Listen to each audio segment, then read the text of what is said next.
When you think of Bill Gates, you probably picture the founder of Microsoft, right? Or maybe the global philanthropist. But his journey, it actually holds this really powerful, maybe even surprising lesson for anyone who's driven to succeed. So let's dive into the story of how one of the world's most relentless leaders learned to let go of the whole hustle myth.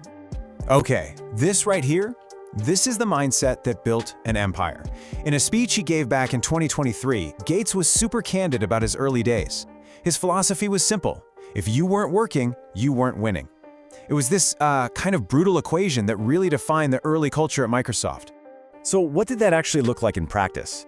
Well, in the early days, working at Microsoft wasn't just a job. It was a full-on, all-consuming marathon. And Bill Gates himself, he was the one setting that absolutely unforgiving pace. And get this, his methods were intense. He didn't just encourage long hours, he pretty much enforced them. He's openly admitted to monitoring the employee parking lot, literally keeping track of who was staying late and who was heading home early. So this wasn't just leading by example, it was building a culture of obsessive oversight, all based on this one idea: more hours equals more success. And this brings up a huge question for any of us today, right? For any ambitious leader or professional, is that kind of burnout-fueled sprint really sustainable? Or is there a hidden cost? As Gates was about to find out, the answer, well, it's not so simple. Because, every marathon has a wall. And for Gates, hitting that wall wasn't some big, sudden event. It was this gradual but really profound realization that his entire approach to work and to life had to change. And again, this wasn't some overnight light bulb moment. It was a slow burn, a real evolution. For decades, he just operated under the assumption that this crazy intensity was the secret sauce. But then, life happens. Personal milestones started to chip away at that belief, forcing him to ask what doing your best work actually means. And this timeline just lays it out so clearly. He traces the big shift directly back to becoming a father. That's when it clicked for him that life was bigger than the office, and that being good at life was just as important as being good at work. And his advice now?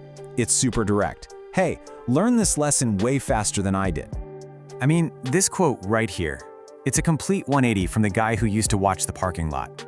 He's completely reframing the idea of rest. It's not a weakness, it's a vital part of performing at a high level.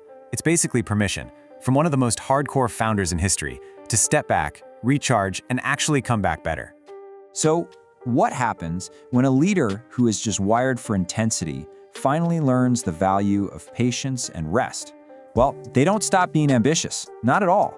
They just start tackling problems on a completely different timescale.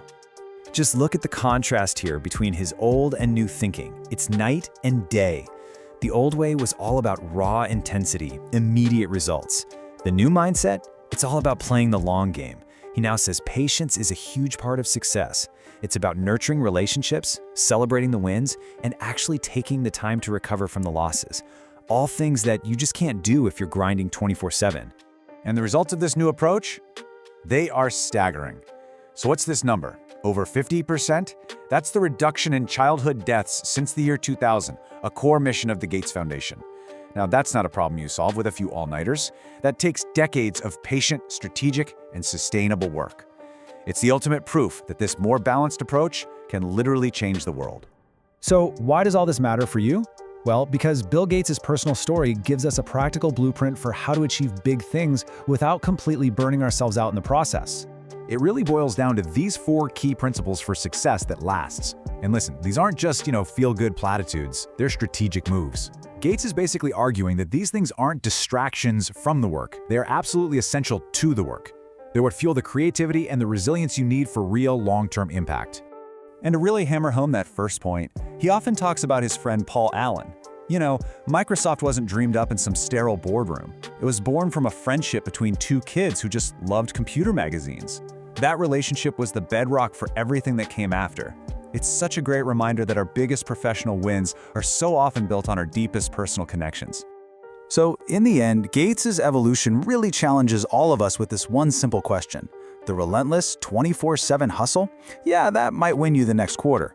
But his story makes a pretty strong case that it's patience, balance, and, a little bit of humanity that let you build a legacy that lasts for the next quarter century.